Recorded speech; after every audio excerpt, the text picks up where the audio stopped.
우리는 다른 사람의 실패의 모습을 통해서 안도감을 가질 때가 있습니다. 나도 못하지만 나보다 더 못한 사람이 있네. 이렇게 실패를 보면 때로는 안타까운 마음이 들기도 하지만 때로는 안도감이 들 때도 있습니다. 나보다 더 못한 사람도 많구나라는 생각이 들기 때문이죠. 또 나는 저 사람보다 그래도 좀 나아. 이런 마음을 가질 때, 이런 마음이 마음속에 많이 자리를 잡으면 이게 때로는 우월감이 되기도 합니다. 여러분은 누군가의 실패의 이야기를 들었을 때 어떻게 생각하십니까? 쉽게 할 수 있는 일이 뭘까요? 실패한 사람과 내 자신을 그냥 비교해 버리는 것이죠. 그러면서 자기를 좀 은근히 괜찮은 사람으로 스스로를 생각할 수 있다는 것입니다. 여러분, 이것이 바로 죄악된 우리 가진 본성이 우리를 부추기는 그런 부분이다라고 할 수 있습니다. 다른 사람의 실패와 잘못을 보면서 여러분, 우리가 자부심을 가진다면 우리는 하향 평준화를 시키는 것이죠. 바울은 이스라엘의 실패의 이야기를 들었습니다. 이 실패 이야기를 듣고 또한 로마 교회 성도들은 어떤 생각을 했을까요? 여러분은 어떤 생각을 하고 살았습니까? 로마 교회의 대다수는 이방인인 로마인들이 많이 있었습니다. 어떻게 보면 이스라엘인들이 신앙생활 제대로 하지 않고 복음을 받아들이지 못하는 그러한 것들을 보면서 이방인들은 야, 우리가 이스라엘보다 그래도 낫구나 라고 생각하는 사람들이 있었을 것입니다. 선택을 받은 이스라엘보다 야, 저 사람들은 뭐 하나님이 선택하셨다 그러고 그러는데 야, 우리가 훨 낫다 이렇게 사람들을 향해 말하고 있는 그 사람들을 향해서 오늘 이 특별히 로마서 11장은 그런 사람들에게 경고해 주고 있습니다. 자, 이에 바울은 계속해서 반복적으로 말씀하고 있는 내용이 있다고 말씀을 드렸습니다. 그렇지만 하나님이 결코 실패하신 것도 아니고 하나님이 그럼 이스라엘을 포기하신 거냐? 하나님이 이스라엘을 포기하지 않았다라고 말씀하고 있는 것입니다. 지금은 비록 유대인들이 복음을 거부하고 이방인들이 더 잘 믿는 것 같지만 결국 하나님은 유대인들을 구원하실 것이다. 오늘 이 바울의 이 로마서 말씀은 그렇게 말씀하고 있습니다. 자, 그러면 여기서 무엇을 봐야 되느냐? 하나님의 계획이 뭐냐는 것입니다. 사도 바울은 하나님의 계획은 이방인들을 잘 믿게 해서 나중에는 그 질투와 시기로 바로 유대인들도 잘 믿게 되는 그런 하나님의 계획들을 가지고 있다라고 하는 것입니다. 오래된 신앙을 가진 사람들이 때로는 신앙의 어떤 그 안일함에 빠질 때가 있죠. 그때 새로운 신앙생활을 한 지 얼마 안 된 사람이 정말 은혜 받고 열심히 하면 여러분 도전되지 않습니까? 그러면서 그 도전되는 사람들을 통해서 자신의 신앙을 좀 돌아보게 하는 하나님의 그런 뜻을 오늘도 우리가 볼 수 있습니다. 이스라엘은 복음에 대해 걸려 넘어졌지만 이로 인해 이방인들이 믿게 되었다는 것입니다. 만약 유대인들이 믿었다면 어떻게 되었을까? 그 복음이 유대인들만의 복음이었구나라고 하면서 이방인들에게는 복음을 전하지 않았을 것이다 라고 말씀하고 있는 것입니다. 자, 로마서 11장 14절 말씀을 우리 같이 읽겠습니다. 시작. 14절입니다. 이는 혹 내 골육을 아무쪼록 시기하게 하여 그들 중에서 얼마를 구원하려 함이라. 자, 하나님이 쓰시는 방법은 뭐라고요? 시기라고 말하고 있습니다. 자, 이것이 하나님의 지혜의 구원의 방법이라는 것이죠. 지난주에도 말씀을 드렸지만 아이를 키우면서 아이가 뭘 안 먹을 때 남의 아이한테 옆에 있는 아이한테 먹이면서 그러면 이 아이가 그것을 시기해서 엄마 것을 자기가 먹게 된다는 말씀을 드렸습니다. 여러분 그게 바로 엄마들의 어떻게 보면 아이를 키우면서 얻은 지혜인 것이죠. 그러니 하나님께서도 그런 방법들을 지금 사용하신 거다라고 지금 이방인들에게 말하면서 교만하지 마라. 너희가 그것이 다가 아니다라고 이야기하고 있는 것입니다. 여러분 때로는요 우리 하나님의 복이 초신자에게 부어지는데요. 오래전에 믿고 있던 사람들 속에 그러면 시기와 도전들이 일어나지 않습니까? 뭐야 저 집사 언제 저런 믿음이 야 내가 이래가지고 정말 내가 진짜 믿은 지 훨씬 오래되고 나는 모태신앙인데 우리 집안은 벌써 4대째 정말 믿는 가정인데 여러분 그런 이게 좋게 하는 반응이죠. 오히려 어떤 사람은요 그런 사람들을 잘난 척하지 말라고 오히려 자기도 신앙생활 못하면서 그런 사람들을 신앙생활 하지 못하도록 끌어내리는 사람이 있는가 하면 어떤 사람은 야 그걸 보면서 야 내 자신이 정말 어릴 때부터 나는 뱃속에서부터 교회를 다녀서 나는 내 나이보다 한 살을 더 예수 믿었어 이렇게 자랑했는데 야 이게 아니구나 라고 하는 걸 깨닫고 도전받게 되는 것입니다. 우리는 대개 시기심에 대해서 부정적으로 생각할 수 있습니다. 물론 부정적인 부분도 있습니다. 그러나 이 시기심이 어떤 종류인지 존 스토트 목사님은 이렇게 묘사했습니다. 간단하게 말해 시기심은 다른 사람이 소유한 어떤 것을 자신도 갖고 싶은 욕망이다.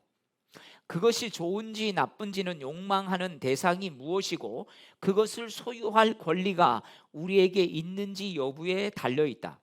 만일 그것이 악하거나 다른 사람에게 속해 있어서 가질 권리가 없다면 그 시기심은 죄가 된다. 하지만 그것이 선하고 하나님이 모든 사람에게 누리도록 허락되어 주신 복이라면 그것을 탐내고 나아가 그것을 가진 사람들을 시기하는 것은 가치 있는 일이 되는 것이다. 여러분 아시겠습니까? 여러분 시기는요 때로는 우리가 가질 수 없는 것을 시기하게 되면 그게 악한 것이고 죄가 되지만 가질 수 있는 것에도 아무런 도전과 시기심도 없이 오히려 그걸 내팽개쳐 버린다면 그게 문제가 되는 거예요. 그런데 그것을 시기하게 되면 가질 수 있기 때문에 그것은 아무런 것이 되지 나쁜 것이 되지 않아 오히려 복이 된다는 것입니다. 여러분 욕망도요 나쁜 욕망이 있고 좋은 욕망이 있지 않습니까? 근데 우리는 뭐예요? 나쁜 욕망은 끌리는데 좋은 욕망에는 잘 끌리지 않는 것들을 보게 되는 것입니다. 여러분 모든 욕망이 다 나쁜 것은 아닙니다. 그래서 성경은 우리에게 절제만 강요하지 않는 것입니다. 왜? 하나님은 우리 인간의 본성을 다 아시기 때문이죠. 몇 년 전에 제가 다른 교회 교인을 만났을 때 제가 목사인 줄 모르고 이야기를 하다가 어떤 분 이야기를 하는데 그 사람이 제가 사역하던 교회에 다녔었습니다. 그런데 제게 묻는 것입니다. 그 사람이 그 교회에 다닌다고 하는데 맞느냐고. 그래서 제가 맞다고 하니까 그분에 대해서 이야기하는 것입니다. 그 사람이 자기에게 어떻게 했느냐는데 하나님이 어디 계신지 말하라고 막 따지고 그랬던 사람이라는 것입니다. 아니 그런데 그랬던 사람이 그렇게 신앙생활 열심히 한다는 걸 보고 자기는 정말 놀랬다는 것입니다. 야 진짜 하나님 살아계시는구나. 그 사람이 그렇게 따지고 그렇게 막 예수 믿는 사람 안 좋게 이야기하더니 아니 어떻게 그 사람이 교회 신앙생활 교회를 그렇게 열심히 다니냐고 굉장히 도전받는 눈치였습니다. 여러분 목회하다 보면 이런 일들을 종종 만나게 됩니다. 정말 안 믿을 것 같은 사람이 믿고요 정말 변하지 않을 것 같은 사람이 변해서 믿음의 사람으로 이렇게 성장해 가는 걸 보면 정말 그것보다 더 큰 보람과 기쁨은 없습니다. 그런데 반대로요 신앙생활 잘할 것 같은데 그렇게 신앙생활 오래 해도 뺀질뺀질하게 정말 변하지 않는 그런 사람도 있는 것을 보게 됩니다. 신앙생활 하다 보면 그래서 여러 번 놀랍니다. 어떻게 놀랍니까? 안 믿는 사람이 끝까지 변하지 않고 굳셈 안 믿는 믿음을 가지고 사는 것도 참 놀랍고요. 또 안 믿을 것 같은 사람이 변해서 놀랍고요. 정말 믿는 것 같은데 안 변하는 사람 보면 그것도 놀랍습니다. 아니 어떻게 10년, 20년을 믿어도 저렇게 안 변할까? 여러분 신앙, 여러분 뭔가 10년을 하면 어떻습니까? 세상에서는 10년 하면 전문가. 그래서 이런 만시간의 법칙이 있습니다. 10년 동안 하루에 3시간씩만 하면 그 사람 완전히 전문가가 된다는 거죠. 근데 10년, 20년을 믿어도 변화되지 않는 사람 보면 여러분 그게 놀라운 것입니다. 안 변할 수가 없는데 말이죠. 참 목회하면서 힘든 게 뭔지 아십니까? 믿음이 자라지 않는 사람들을 보는 것입니다. 그래도 은혜 받는 사람, 따라오는 사람, 정말 믿음이 성장하면 하는 사람들을 보는 이런 사람들 때문에 그래도 가는 것이, 이 사람들이 하나도 5년 후도 10년 후도 그럴 거라고 생각하면 여러분 그것만큼 힘든 것 어디 있겠습니까?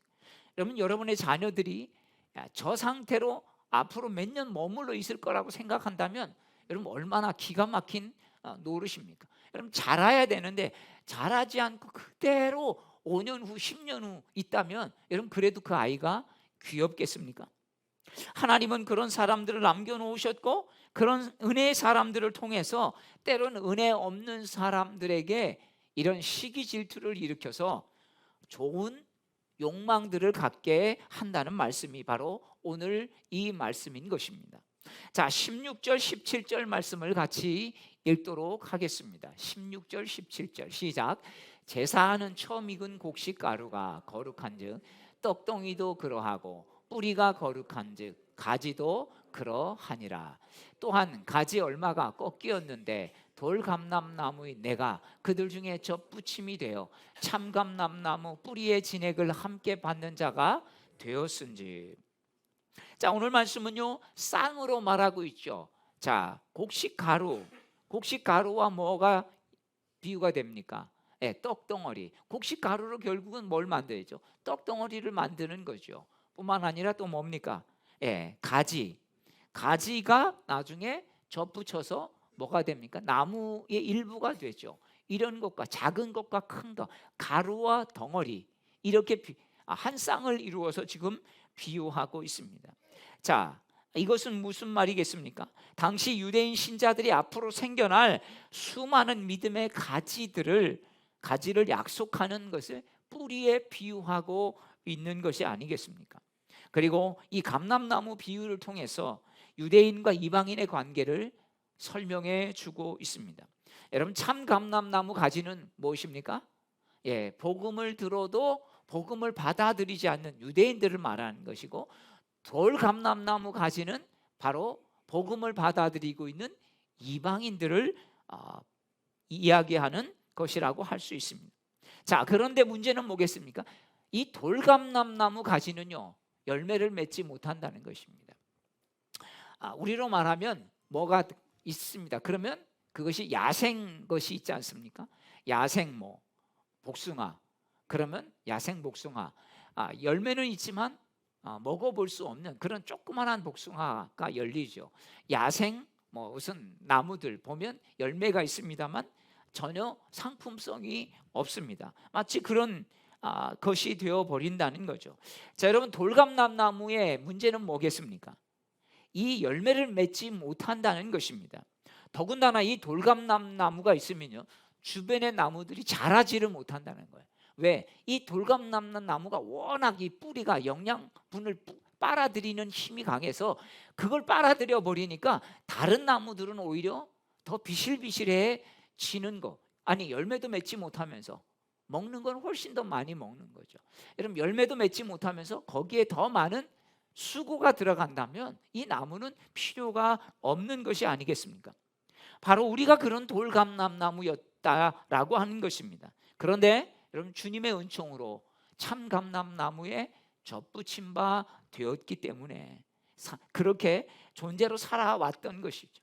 여러분, 만약에 우리가 돌감람나무 가지로 그냥 계속해서 있었다면 어떻게 됐을까요?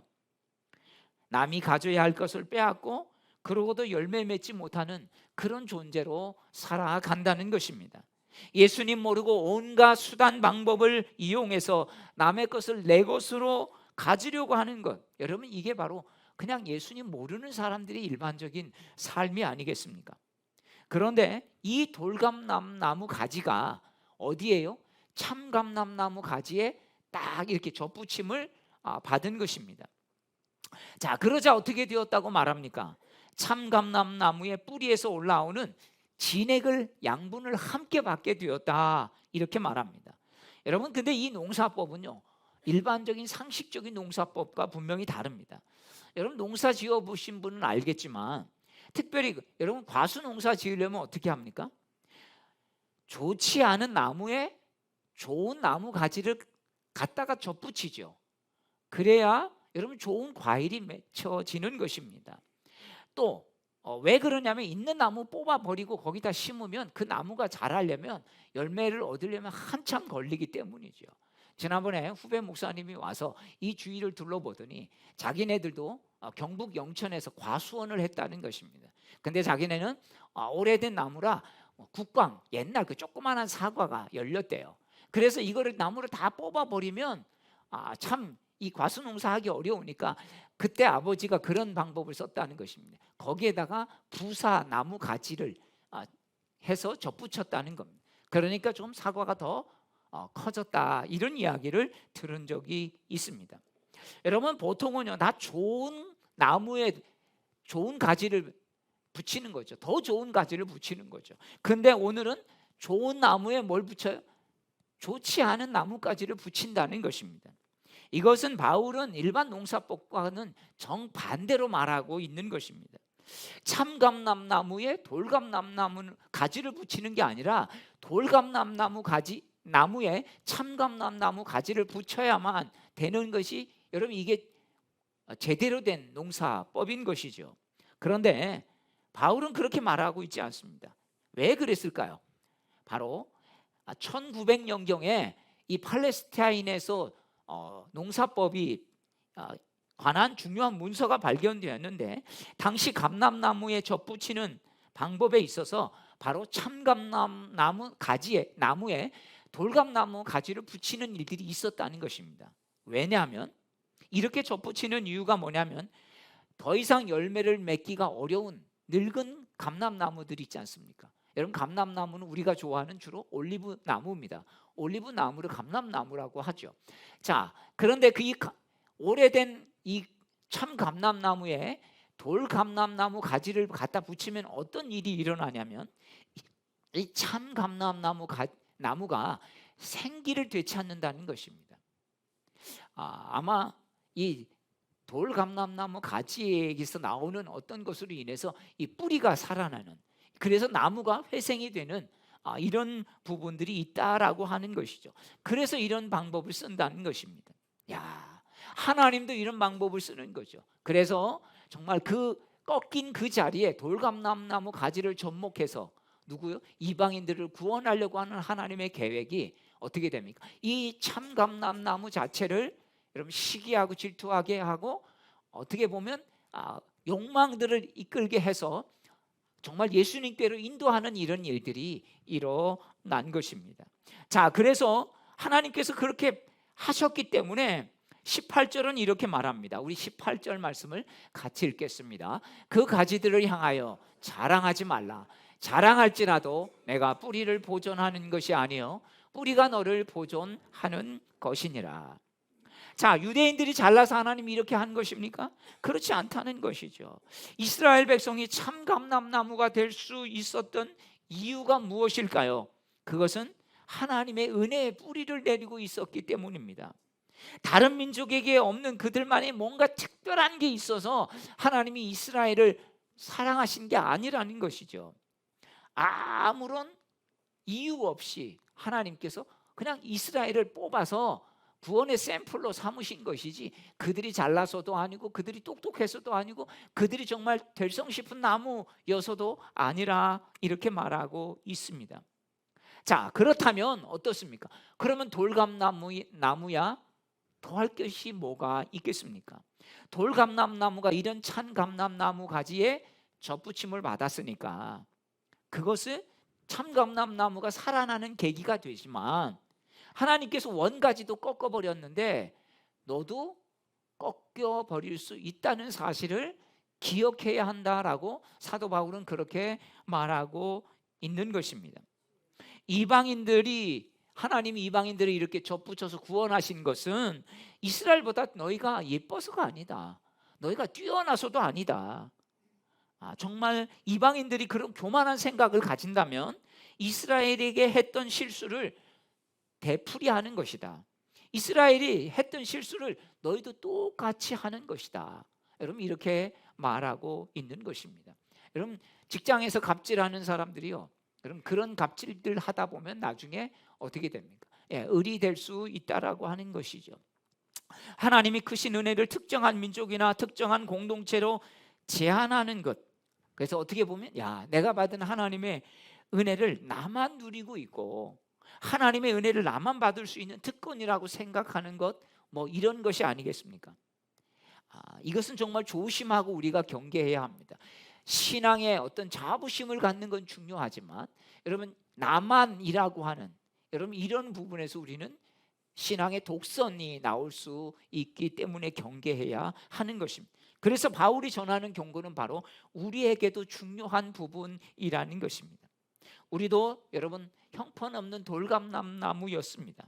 그런데 예수 그리스도라는 정말 찬감람나무에 그 가지에 접붙여진 존재이기 때문입니다.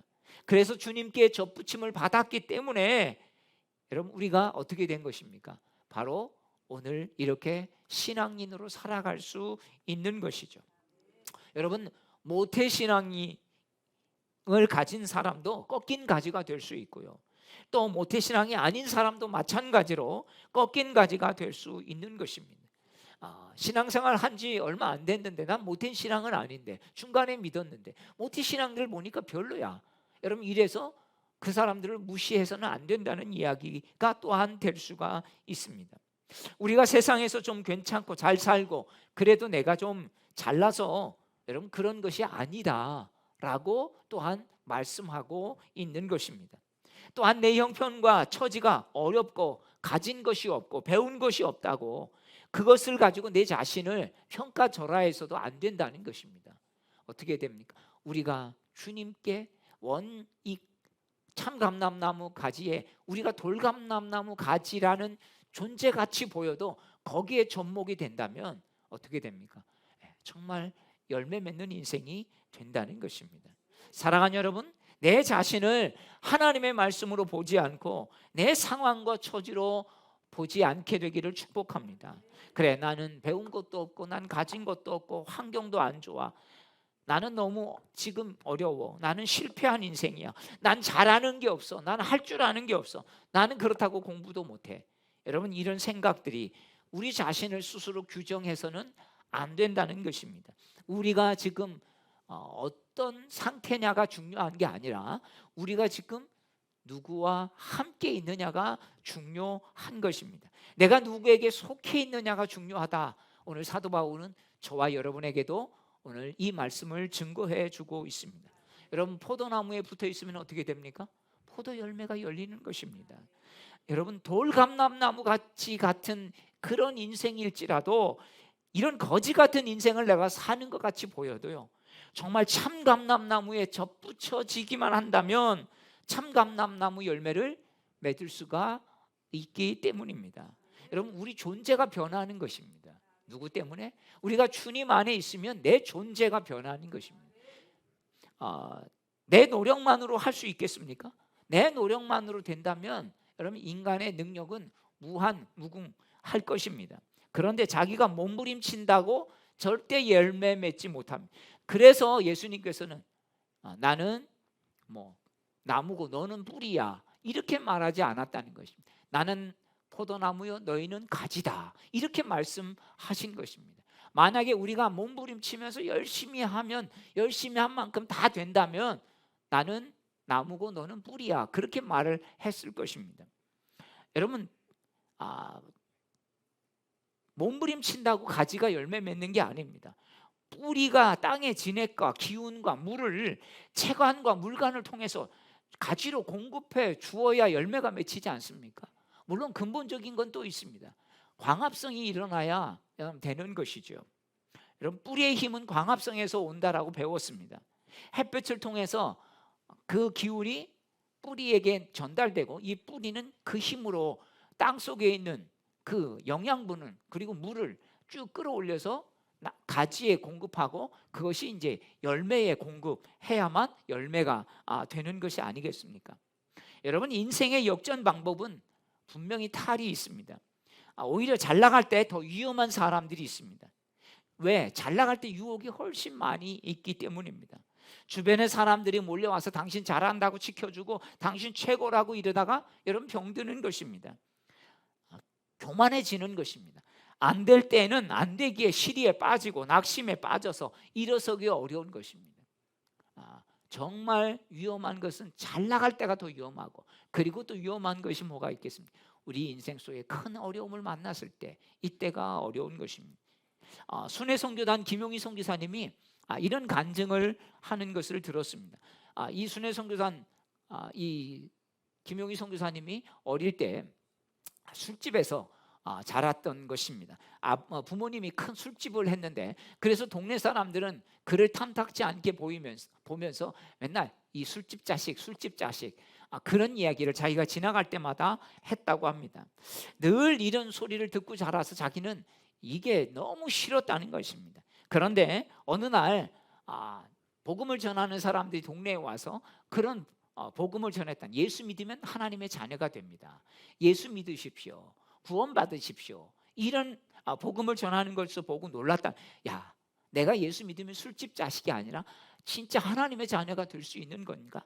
그래서 그때부터 결심하고 예수님을 믿기 시작했는데, 너무 그래서 이분은 교회 가면 너무 행복하다는 거예요. 왜? 난 이제 예수 믿으니까 난 이제 술집 자식이 아니야. 나는 하나님의 자녀야. 이게 늘 자신의 마음속에 기쁨으로 자리 잡고 있었다는 것입니다. 집에 내려오는 술의 저주를 끊고 수많은 영혼들을 구원하는 놀라운 일을 감당하는 하나님의 아들이 된 것입니다. 여러분, 믿음은요, 바라는 것들의 실상이고 실제가 되어지는 능력이 있는 것입니다. 내가 무엇을 믿느냐에 따라서 그래서 내 인생은 달라지는 것이죠. 로마서 11장 34절은 그래서 이렇게 말씀합니다. 깊도다 하나님의 지혜와 지식에 풍성하며 그의 판단은 헤아리지 못할 것이며 그의 길은 찾지 못할 것이로다. 여러분, 우리가 놓치지 말아야 할 교훈이 뭡니까? 그것은 믿지 않는 유대인들, 꺾인 가지들을 멸시하지 말라는 것입니다. 우리 중에서 먼저 믿은 사람들, 저 사람 모태신앙이고 저 사람 지금 뭐 권사고 장로고 그렇다고 목사라고 하는데 내가 보기엔 별 볼 일 없어. 여러분, 이렇게 하면서 그런 사람들을 무시해서는 안 된다는 것입니다. 뿐만 아니라 또 안 믿는 사람들을 보면서 저것들은 다 지옥의 땔감들로 쓸 거야. 여러분, 이렇게 봐서는 안 된다는 것이죠. 오늘 말씀은 그래서 실패에 대한 태도를 올바로 가지라라는 말씀이기도 합니다. 내 실패를 극복하는 방법이 아니라 다른 사람의 실패를 보면서 우리는 어떤 태도를 가져야 하는가, 오늘 이 말씀은 우리에게 가르쳐주고 있습니다.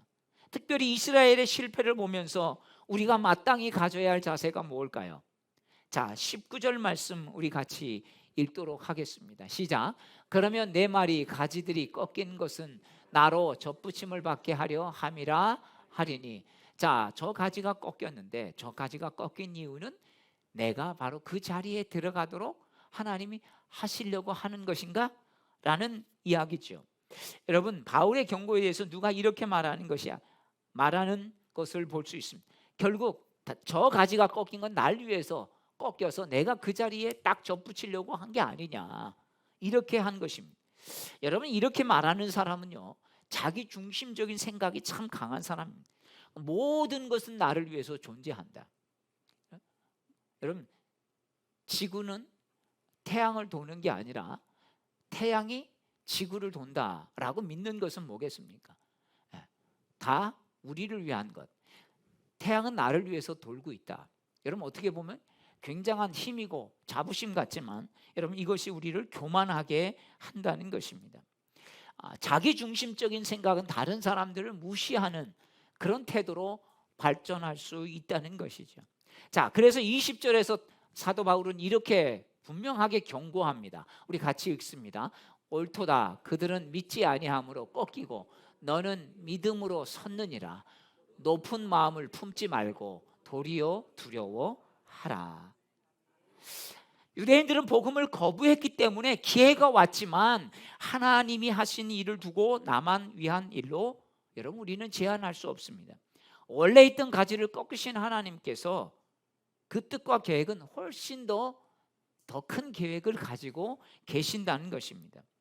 그래서 유대인들은요, 그 꺾인 그 자리에 내가 들어갔지만 나도 언젠가는 저렇게 되면, 똑같이 되면 나도 하나님이 나를 꺾으실 수 있구나, 나를 버리실 수 있구나, 이런 두려운 마음을 가지고 신앙생활 하라고 지금 사도 바울은 말하고 있는 것입니다.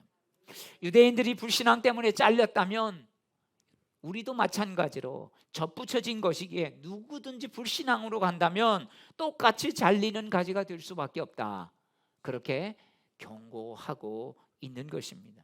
그래서 이방인 자신들이 유대인보다, 나는 좀 유대인보다 낫기 때문에 하나님께서 이렇게 나를 하셨어, 이렇게 해서는 안 된다는 것입니다. 왜냐하면 지금 붙어있는 가지들도 만약 신실하지 못하면 언젠가는 그도 꺾일 수가 있기 때문이라는 것입니다. 유대인들은 자기 의를 세우다가 잘려나간 것처럼 이방인인 우리들도 자기 의를 세우면 여러분 어떻게 되는 것입니까? 유대인과 같은 처지가 될 수밖에 없다. 이것을 우리가 잊지 말아야 하는 것입니다. 여러분 이것을 알면 어떻습니까? 모태신앙이건 모태신앙이 아니건, 뭔가 잘하는 것이건 뭔가 잘하지 않든, 그것은 어떤 상관없이 하나님 앞에 우리 모두는 다 겸손할 수밖에 없다, 오늘 말씀하고 있습니다. 사랑하는 여러분, 우리 조국 대한민국에 하나님 너무 참 많은 은혜를 부어주셨어요. 여러분 세계 역사상요, 이런 후진국이 선진국이 된 나라가 우리나라밖에 없습니다. 이게 세계 역사에 1세기 만에 유일한 대한민국이 200여 국가가 훨씬 넘는 국가 중에서 우리나라밖에 없어요. IMF도 이렇게 1년 만에 탈출한 나라는 우리나라밖에 없다라는 것입니다. 또한 선교 역사상 가장 빠르게 복음화가 된 나라가 대한민국밖에 없다는 것입니다. 그런데 한국이 이런 하나님의 은혜를 저버리고 이제는 교회도 또 세상도 거룩함을 잃어가고 이제는 사람들도 교회를 염려하는 이런 지경까지 가게 되지 않았습니까? 그렇다고 세상이 거룩해져서, 여러분 세상이 거룩해져서 교회를 잘못했다라고 하는 게 아닙니다. 세상은 세상대로 더 세속화되고 더 오염되면서도 교회를 지금 판단하고 있는 것입니다. 여러분 교회가 왜 영적 어둠에 들어간지 아십니까? 하나님의 은혜에 근거를 두지 않고 우리가 하나님의 준엄하신 이런 은혜를 잊어버리고 너무 값싼 은혜에 우리가 매여 버렸기 때문입니다. 신앙생활하면서 여러분 우리가 하는 게 다 하나님의 은혜죠. 그런데 그런 것들을 때로는 남용합니다. 그래서 그래, 하나님은 나를 사랑하시는 분이시니까 내가 이래도 괜찮겠지, 저래도 괜찮겠지, 너무 하나님에 대해서 자신의 두려움을 가지고 있지 않고 그래도 좀 봐주시겠지, 이래도 봐주시겠지, 여러분 이러면서 우리가 살아오다 보니까 이게 우리를 병들게 한 것입니다. 그러면서 하나님의 은혜로 그래, 하나님 은혜가 있으니까 괜찮겠지, 사실 은혜의 본질에 대한 분명한 이해 없이 하나님의 은혜만 찾으면 어떻게 됩니까? 그게 우리를 병들게 하고 그냥 아전인수격으로 여러분 우리가 신앙을 해석할 수 있다는 것입니다. 사랑하는 여러분, 은혜는 나를 합리화하는 것이 아닙니다. 하나님이 나를 구원하시기 위해 아들을 주시기까지 여러분 우리를 위해서 모든 것을 다 주신 것, 그래서 이것이 믿어지고 이것이 받아들여지는 게 이것이 여러분 믿음인 것입니다. 그래서 이것을 우리가 분명히 하면 은혜가 남용될 수가 없는 것이죠. 하나님 예수 그리스도의 목숨값을 가지고 우리가 그냥 내 조금 좋다고 그걸로 다 무마시켜 버리려고 하는 여러분 이런 신앙생활은 할 수가 없는 것입니다. 사랑하는 여러분, 하나님의 은혜를 통해서 우리가 이렇게 여기까지 온 것, 이것을 우리가 더 분명히 하나님의 은혜를 붙잡고 나아갈 수 있기를 축복합니다. 어느 목사님 컬럼에서 터키를 방문했는데요. 이 터키에서 그때 그 안디옥, 수리아 안디옥을 지나가면서 그런 생각이 들더랍니다.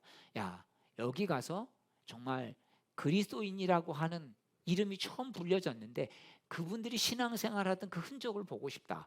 그런데 가서 찾아보니까 없더라는 거예요. 그래서 관공서 가서 물어봤답니다. 여기 옛날 그리스도인들이 크리스찬들이 신앙생활했던 곳을 혹시 아냐고. 그랬더니 모른다고 하는데 어떤 사람이 자기가 한 곳을 알고 있다고. 그래서 그곳으로 인도를 했는데요. 그곳에 가보니까 베드로의 동굴, 즉 정말 많은 사람들이 모여서 그곳 큰 동굴인데 그곳에서 신앙생활을 하면서 믿음을 지켰던 그런 모습이 있었다는 겁니다.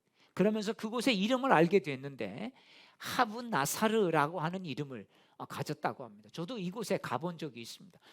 정말 그 동굴 안에 들어갔는데 참 그곳에서 찬양하고 같이 기도했던 그런 기억이 납니다. 이 하분 나사르가 무슨 뜻인지 아십니까? 바로 목수를 사랑하는 사람들의 산이라는 이름을 가졌다고 합니다. 하분 나사르, 목수를 사랑하는 사람들의 모여있는 산이죠. 그곳에서 모여서 저 사람들 목수라고 하는 예수를 사랑해서 저렇게 모인 사람들이야. 그래서 저렇게 살면서 모여 살면서 하나님을 예배하고 살아. 동네 사람들이 이제는 그걸 안 거죠. 그래서 그런 것들을 보면서 많은 사람들이 그 이름을 붙여줬다는 것입니다. 사랑하는 여러분, 우리 교회 성도들도 주변 사람들에게 하분 나사르, 예수를 사랑하는 사람들의 공동체, 저 사람들 진짜 예수님 사랑해. 여러분, 이렇게 내가 인정하는 게 아니라 내 주위의 사람들이 인정하는 그런 삶을 살게 되기를 주의 이름으로 축복합니다. 우리는 돌감람나무 없이 보잘것없는 존재였지만 여러분, 참 감람나무인 주님께 접붙여진 존재가 되었습니다. 여러분, 이것만 해도 은혜가 아니겠습니까? 내가 어떤 존재이건 내가 무엇을 가졌건 상관없이 주님께 붙어있기만 하면 하나님은 우리 인생을 바꾸어 가시고 열매 맺게 하시는 것입니다. 내가 보기에 주변에 실패한 사람같이 보여도 판단하고 자신의 신앙과 삶에서 그래, 나는 저 정도는 아니니까 이렇게 안주하지 않고 또 안도하는 태도가 아니라 우리도 저렇게 실패한 인생을 살아갈 수 있구나 라고 하는 것을 깨닫고 정말 믿음의 도전을 받고 그래, 우리도 어떤 상황 속에서도 우리가 주님 앞에 믿음으로 나가지 않으면 언제든지 우리가 붙어있는 것도 꺾일 수 있구나, 이런 것들을 생각하고 주님 앞에 의지하고 나아가는 저와 여러분 되기를 주의 이름으로 축복합니다. 기도하겠습니다.